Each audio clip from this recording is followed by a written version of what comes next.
Hey YouTube, as promised I am back with my lock craft video, in particular thread wrapping your locks. I first saw this on a loctician that's at my salon, and then I actually saw the technique for doing it on Neek's Oasis channel, so make sure to check her out.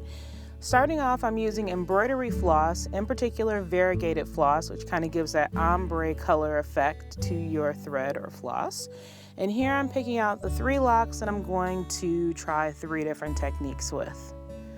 This first technique that I'm doing, really I guess I'm just going to call it a close thread wrapping, because as you are wrapping the thread around your lock, you're trying to leave as little to no space in between each wrap that you're taking around the lock.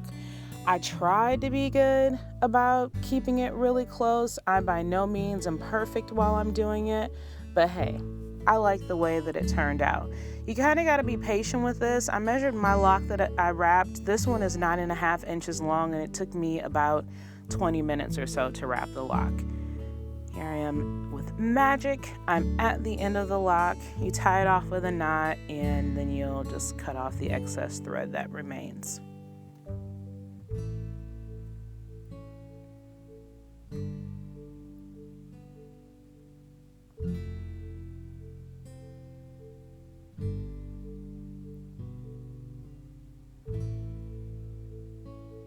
I really like the way that it turned out. Here's how much thread I was left with versus what I started with in the original bundle.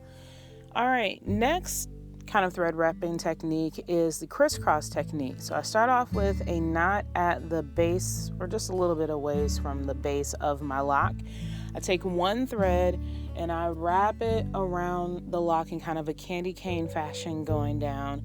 And then I will take the other half of the thread and I will wrap it in the opposite direction to kind of give that crisscross effect. I opted to use purple for this one just because it was the color that I liked. So crisscross all the way down, and then once I get to the end, ultimately I will tie a knot just to secure it.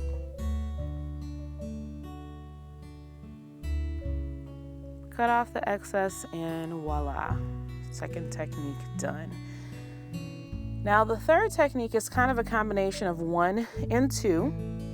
What I did again is I'm tying off that knot at the top, cutting off a little bit of excess that's there, and then I'm going to take just a single piece of thread or floss and wrap it around in that kind of candy cane fashion.